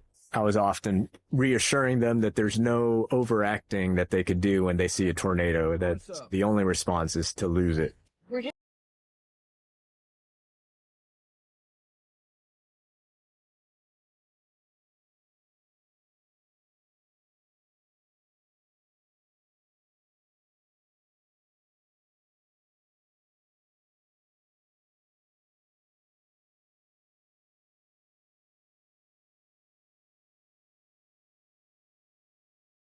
We had so many people enthusiastic about the cow in the original Twister that they kept on trying to put cows into this movie. And one of the things was that there was a decision to put a cow hanging from the rear view mirror of this truck, swinging around. And I hated it. So I had to go back and ask VFX to go and remove the cow. And I understand it's a very special moment from the original Twister. And I'm sorry that I did not bring it back.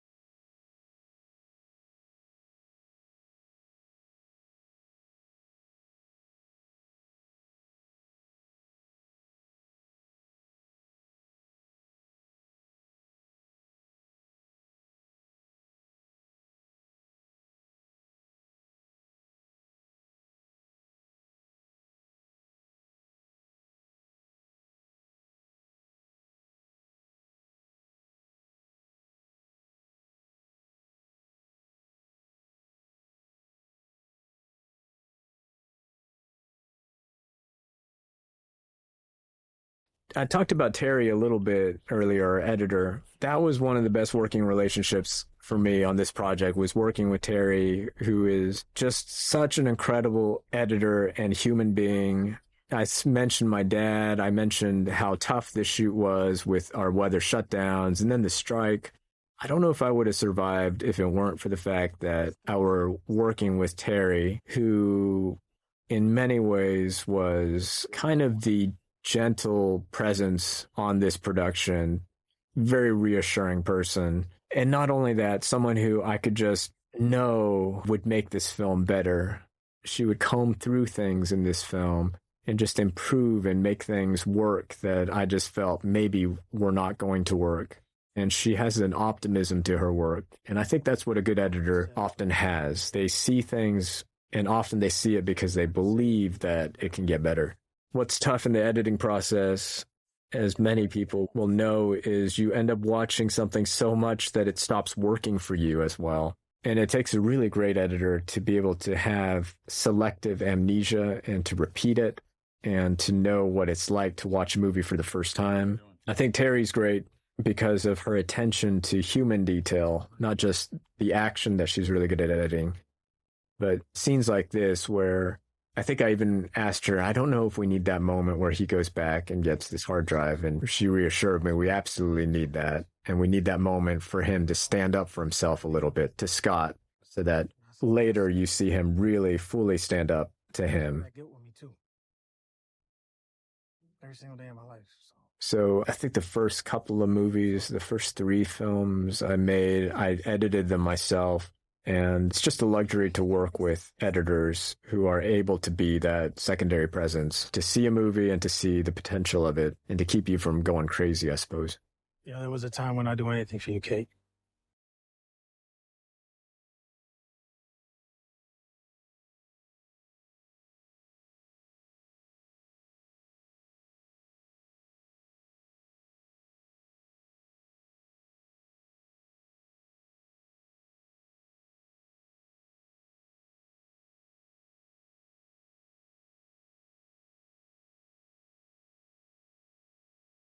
This movie, one thing that I didn't realize was how much of a driving movie this was until we were actually making it. That's going to sound crazy. For some reason, I was focusing so much on the tornadoes that once we started to film and rig the trucks up and go out on the roads, once we started to actually do it, I just realized, oh, this is really a road movie, because I just found we were in our cars constantly and we wanted to film out on the real roads. So doing that is just so time intensive. So I kind of told myself after this, I'm only going to ever have max 1 car chase in a movie. Car chases take a lot of work.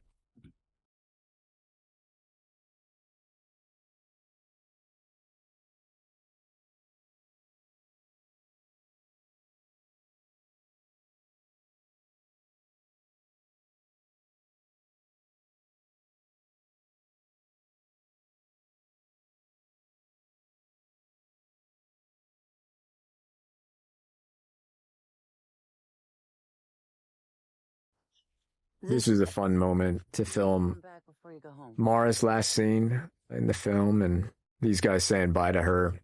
Love you.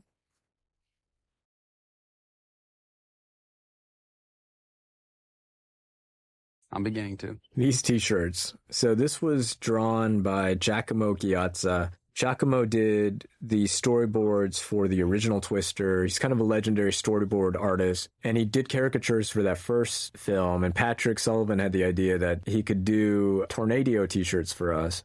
And they just looked so funny. They cracked me up as soon as I saw them.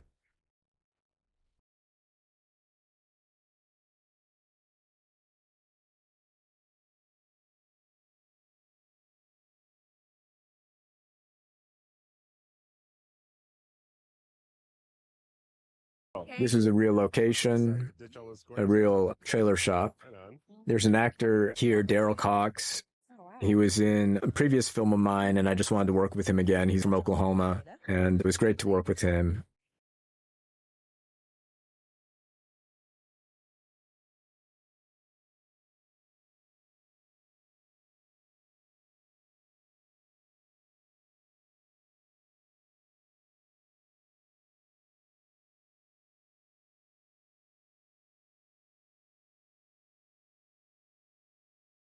100-mile-an-hour. All these guys, Brandon, Glenn, and this whole team, everybody bonded so well in Oklahoma. We were all kind of living in the same block with each other.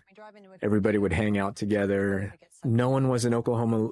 That's Daryl from Oklahoma, but all these guys kind of didn't know anyone in Oklahoma, so they hung out together and just became really close friends. The way I knew they had bonded so well was once David Cornsweat landed the Superman role, these guys were shouting and recording videos for him to congratulate him, and they were just like family with each other, which was really great. All right, we're gonna shoot the clouds with rockets of silver iodide. Janice Polly found this location for us on this ranch, and this overlook is just a gorgeous place. It was incredibly hot when we were filming this. We have a number of moments in the gag reel where bugs are attacking Kate. She looks so badass here, but you get a bug around her and poor Daisy. Looking all cute and whatnot. Hey, bud.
We must have had I think we have 4 of those red pickup trucks, and each one kind of serves its own purpose. We have one where we have a pod driver on the top. We had one that we rigged to a rotisserie rig that you could kind of rotate around when Daisy's in the tornado later. We have one that's the post-tornado wrecked truck. We just had to have different looks of this truck, and the truck was massive. It's a huge truck.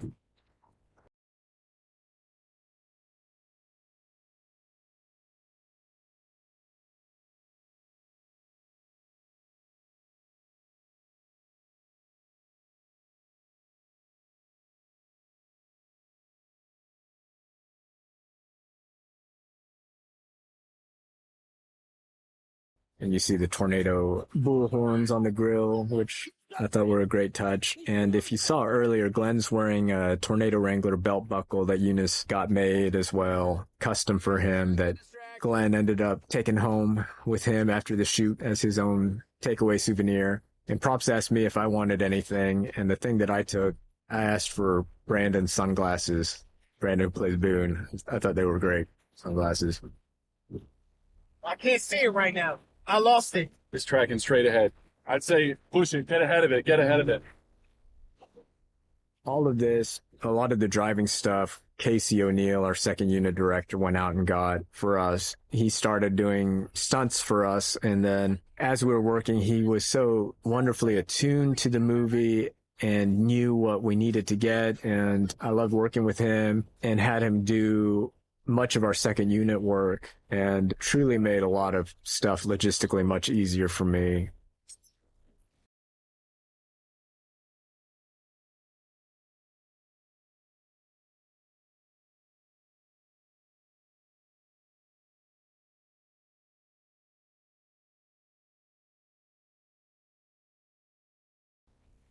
Can't see anything. That's all right. Just keep straight. I can see the road. See the road? Man, it feels different. I'm telling you, I think we should stop. Keep going. We'll get ahead of it. We got this. Keep going. It's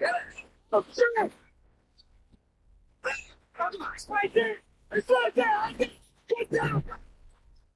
So once we had the idea of a movie playing in the movie theater at the end, I thought I wanted to use Jaws for the longest time. Steven, to his credit, said, hey, he was steering me in other directions than to use Jaws. And I thought, okay, I don't think Steven's going to be on board with this. And then I asked about Frankenstein, and Steven felt like that's a perfect choice. Frankenstein would be great. Once that clicked, and I thought, okay, that's a great nod that we can make to the idea of a monster, because this is ultimately a monster movie, I feel. I felt like this sequence, we needed to make it to feel like a monster is being born. So mood-wise, that is kind of the reference that we were all working with. That sequence when Frankenstein is being brought to life is what this is all meant to feel like. I always joke that if there's a tornado, you want Anthony Ramos to be driving you away from it. He's doing some incredible driving in all these scenes.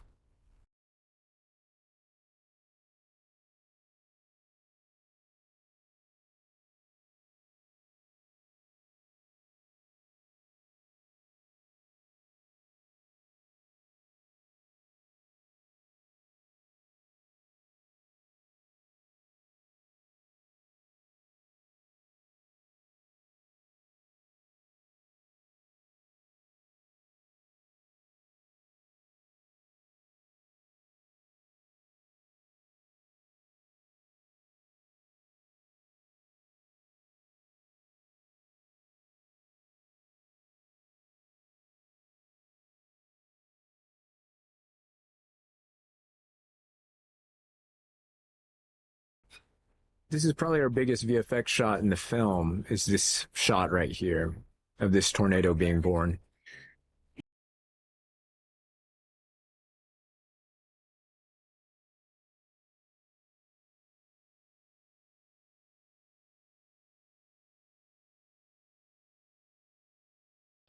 All of our tornadoes are based on actual tornado references. So avid storm chasers who have a distinct sense of some of the more famous tornadoes in our recent history might be able to spot the references that we're using.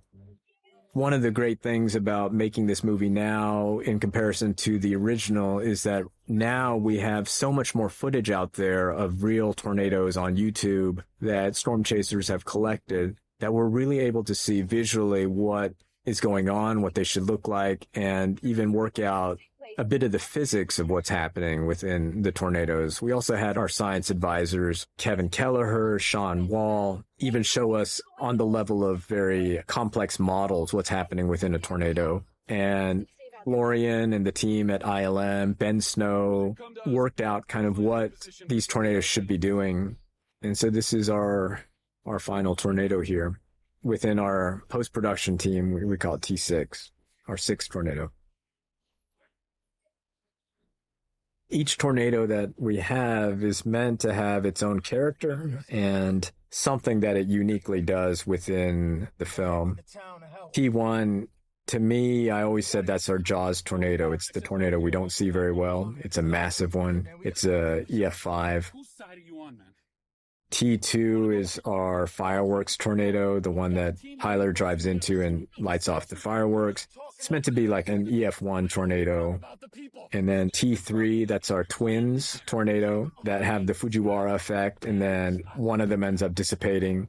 That starts off as an EF1. And then the tornado that remains ends up becoming like an EF3 as it destroys that town. And then our T4 tornado is the night tornado, which we're meant to experience as though we are on the ground. So we're no longer chasing in that one, but we're on the ground, we're running, we're hiding from it. And that one's an EF4.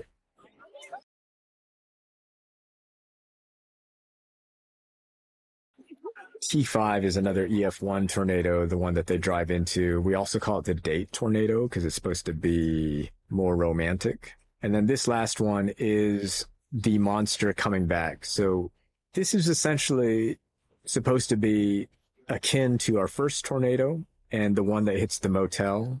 I wanted to feel like it's that same monster that took Kate's friends in the first one and then almost takes her in the fourth one. Now it comes back with a vengeance here. And it's another EF5.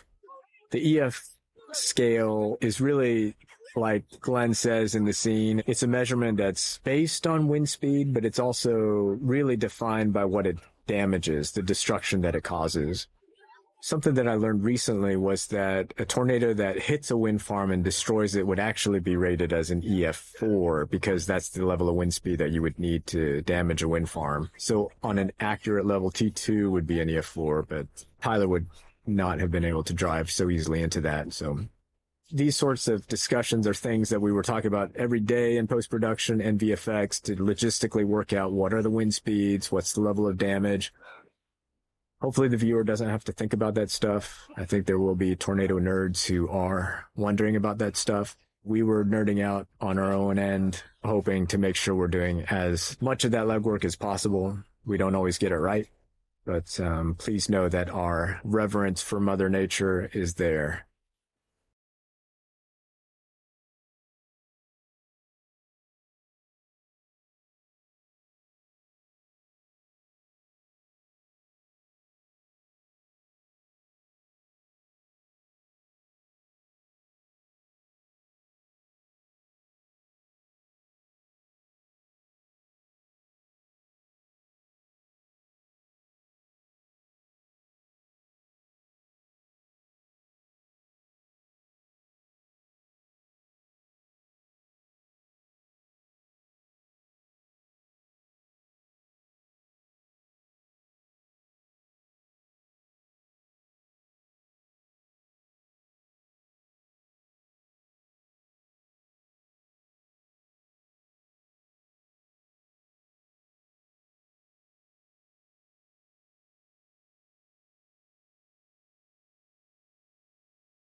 This movie theater is based on the theater that was outside in that town of El Reno, and we had to rebuild it inside of a stage in Oklahoma City. And we needed to do that because we have to pull stunt actors, we have to have giant wind fans, we need to do that and drop that big chunk of ceiling. So there was some trickery, movie magic going on here in terms of our two locations, but we dressed this inside with modular walls to be able to fit fans through the tops of these walls, the giant fans that Scott Fisher had. And those seats are rigged to be able to pull out as though a tornado is ripping them out. The screen was rigged to be destroyed. Those seats came from a movie theater in Denver that had just closed down. So it was interesting to work with actual theaters that were being destroyed in a way and to evoke that within this movie of a theater that almost gets destroyed. And this to me is the Western moment for me. Kate is kind of with her 6-shooter going towards the storm, towards the villain, and everyone else is hiding away behind their shutters.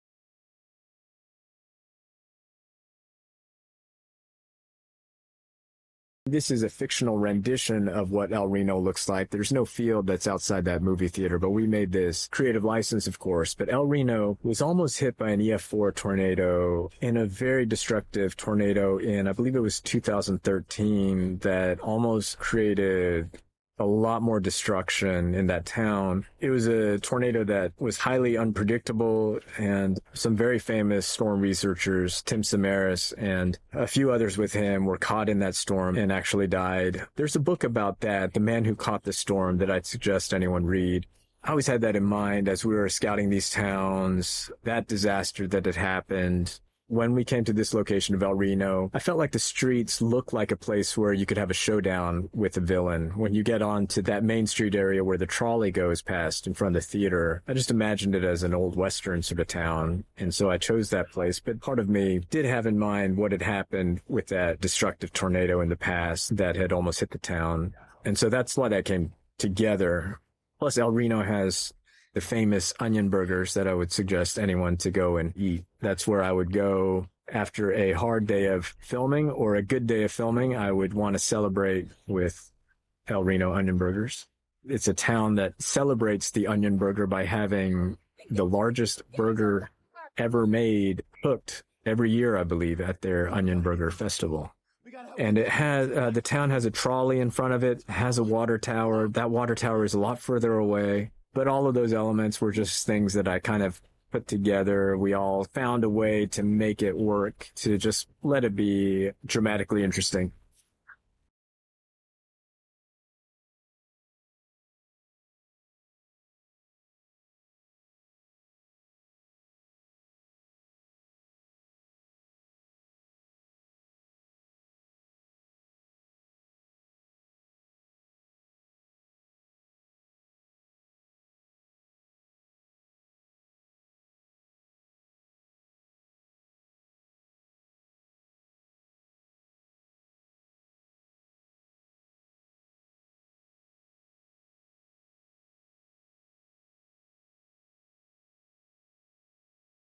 And this scene right here, with that screen ripping out and us seeing the tornado, that is the moment when I read that in the script. I saw that. I could see it happening. And I talked about the stuff that's happening at the farm.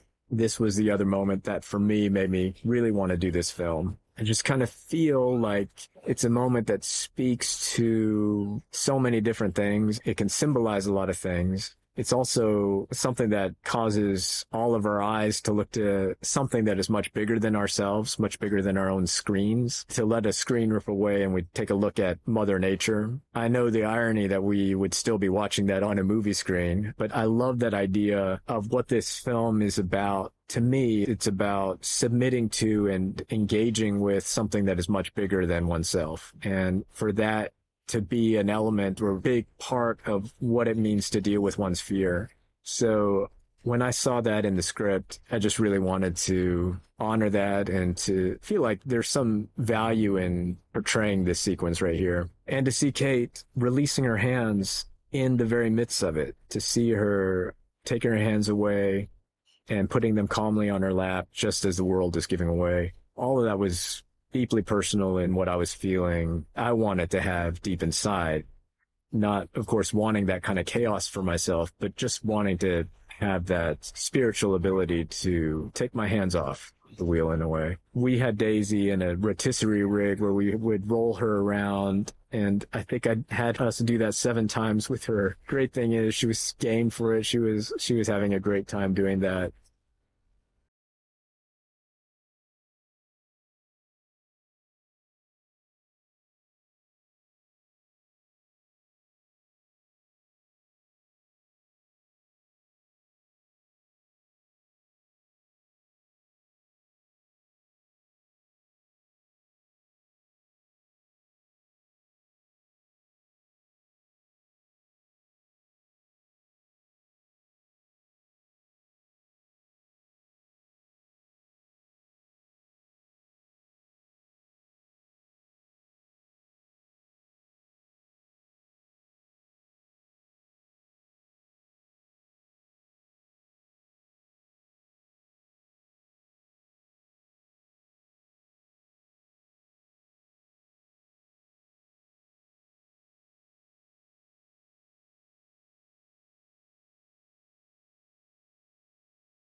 And this we filmed in a field in El Reno. We're losing light rapidly this moment. And an actual storm was coming in. So in that distance, that horizon, that's an actual storm that was coming in from Texas. And as soon as we were done, there was a lightning strike. And so we got the shots we needed and we had to go home. That's what we were dealing with all the time on this project. And in the same way as Kate was releasing her hands, I felt like that was what I had to learn to do many times on this project.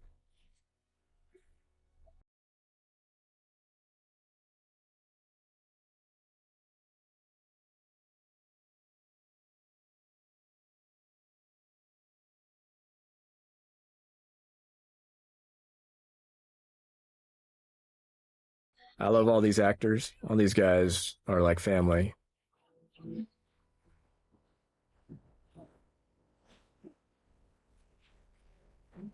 And this we filmed at the Oklahoma City Airport. One of the great things about filming in Oklahoma was that we were able to get so many real locations. A lot of that is Janice Pauley, our locations manager, who's able to get all these places for us. And also the people in Oklahoma were so game for letting us make a film here in very hard to get places because the original Twister means so much to them.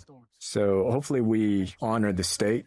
I think we have some really cool songs about Oklahoma in this film, and I had to sacrifice some shooting days and some of the budget in order to film in Oklahoma. But for me, it was a no-brainer. I wanted to make sure that we come back to this place and film because there's no way to replicate any of those landscapes that we've just seen, or even to have the kindness of the people at this airport, at various places, to let us come and work in those places. It was great. Somebody gave me a honorary Okie sticker at the end of this, and maybe I'm leaning into that right now. Can't tell if you're joking or not.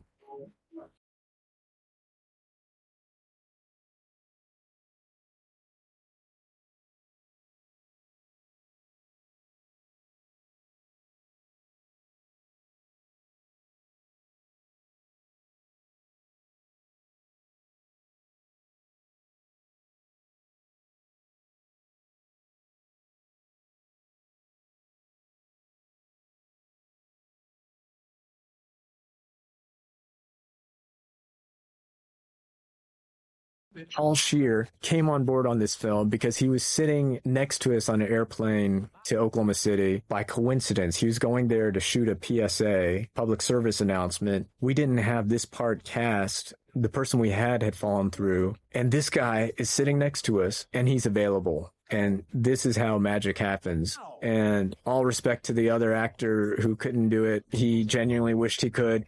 But Paul Scheer, oh my God, he is the man.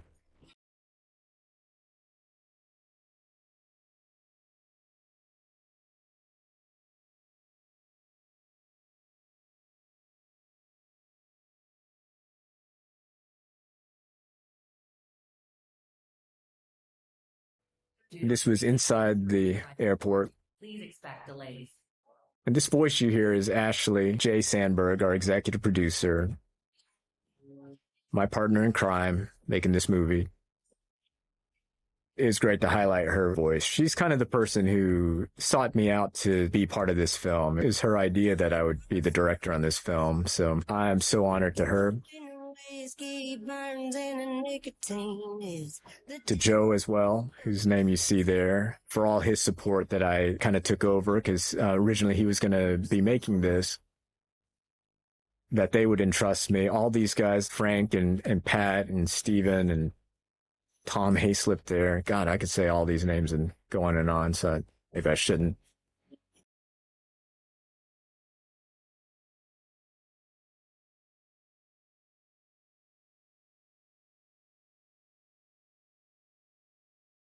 It's amazing what these guys, everybody does. How do you go from making a small film called Minari to something like this? That's what I keep getting asked. I could have made 100 of Minaris with the budget that we had on this one, to be honest. So the answer to the question, how do you do that, is you have the best of the best working on something. And that's what all these names are.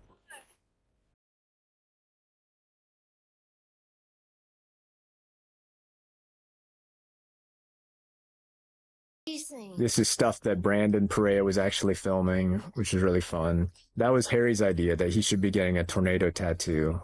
And that was part of the deleted scene that we ended up bringing back for the end credits, which was a really fun thing that we were able to do.